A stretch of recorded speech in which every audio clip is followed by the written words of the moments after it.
এসব গাড়ির সঙ্গে খেলে কোনো লাভ নেই, তবু এরা আমার সঙ্গে খেলতে চায়, এজন্য আমিও এদের সঙ্গে খেলতে চাই। কিন্তু পেছন থেকে আমাকে অনেকক্ষণ ধরে কে যেন তাড়াচ্ছে, মনে হয় হানিফের ভলভো আমাকে অনেকক্ষণ পেছন থেকে তাড়াচ্ছে। ওকে একবার আমি ওটি দিয়ে এসেছি, এজন্য ও আমাকে তাড়াচ্ছে। এই সাইড দে রে ভাই, বরেন্দ্র ভাই তুই একটু চেপে যা, আমি চলে যাই ভাই। এই কি কাজ করলো দেখছেন এভারগ্রিনটা? হঠাৎ করে বাম থেকে উঠে ডানে এসে কি কাজটা করলো?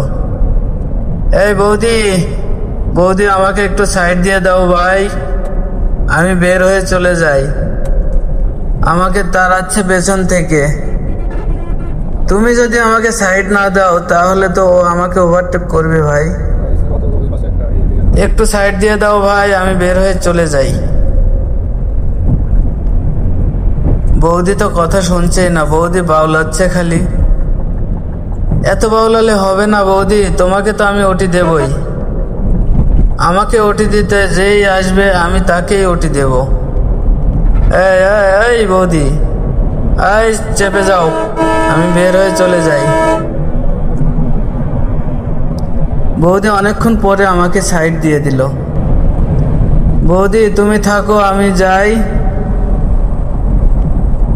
সামনে এটা কোন গাড়ি জানি না, দেখি আপনারা কি বুঝতে পারছেন সামনে এটা কোন গাড়ি? কাছে না গেলে তো বুঝতে পারবেন না।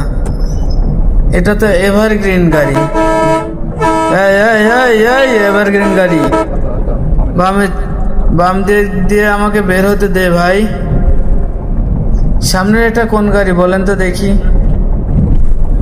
Sleeper coach. আজকে শুধু স্লিপার কোচকেই ওভারটেক করতেছি। পেছনে আমাকে তাড়াচ্ছে ভলভো, আমি তাড়াচ্ছি তোমাদেরকে ভাই, কারণ আমাকে ওভারটেক করবে তাছাড়া হানিফের ভলভো। ও ভাই আমাকে সাইড দিয়ে দাও। হ্যাঁ আমি চলে গেলাম ভাই, তোমরা একটু পরে আসো, তাছাড়া তো আমাকে ওভারটেক করবে।